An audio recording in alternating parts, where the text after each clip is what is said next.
Es cierto que el Salmo 1 se cumple en muchos que hemos nacido en el Evangelio, pero ese privilegio que Dios nos dio de haber nacido en el Evangelio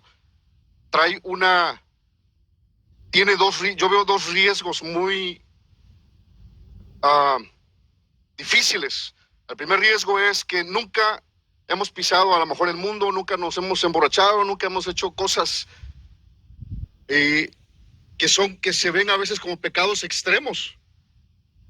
Y por ese lado el enemigo puede y trata y siempre va a tratar de jalar a aquellos que han crecido en el Evangelio, de jalarlos por medio de esa manera. Es como la manera más obvia que el enemigo va a tratar de alejarnos del camino de Dios. Pero la segunda forma es la forma más sutil que no se puede ver y se llama la religiosidad. Es como aprendemos a cantar, aprendemos a orar, aprendemos a clamar, aprendemos a danzar, aprendemos a hacer tantas cosas en la iglesia, en el templo, pero en realidad por dentro no ha habido un cambio. Es como en México se le llaman club de leones, como club de aficionados. O sea, gente que se reúne en un lugar porque tienen la misma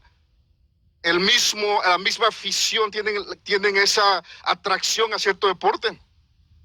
Y a veces la vida del joven que ha crecido y que crece en el camino o en las bancas, en una congregación, en un templo, a veces se convierte en esa manera, como una afición. Aprendemos a hacer las cosas. No las hacemos, no hay un fluir de parte de Dios, sino que es un aprendizaje, y esa es una sutileza que el enemigo nos usa para aquellos que hemos crecido y que están creciendo en el Evangelio, para darnos como una conciencia tranquila, pero en realidad no ha llegado a nosotros, muchas veces no ha llegado el comprender quién es Dios. ¿Se acuerdan la escena cuando este hombre, Simón, invita al Señor a su casa, y luego cuando entra en la casa, dice que llega una mujer y se arrodilla delante de Dios y empieza a llorar y a lavar sus pies con sus lágrimas?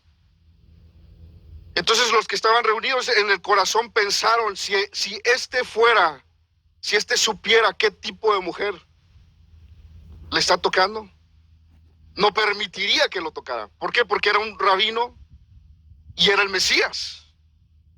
Pero cuando el Señor, entendiendo el corazón de los que estaban ahí, les propuso una parábola. Y en la parábola el Señor hace la comparación de aquel que le es perdonado mucho y aquel que le es perdonado poco. Entonces cuando Simón dice, ¿a quién estará más agradecido? ¿Al que Dios le perdonó mucho o a quien Dios le perdonó poco? Pues a quien Dios le perdonó mucho. Entonces dije, así esta mujer dijo, mucho se le es perdonado, por eso está agradecida. Por eso sabe el valor del perdón, de la gracia, porque mucho le fue perdonado. Y yo creo que esa es la parte de la mayoría que crecimos y que estamos creciendo en el Evangelio. Tenemos que entender qué tanto Dios nos ha perdonado para poder vivir agradecidos y cantar ese canto de agradecimiento. Todos esos cantos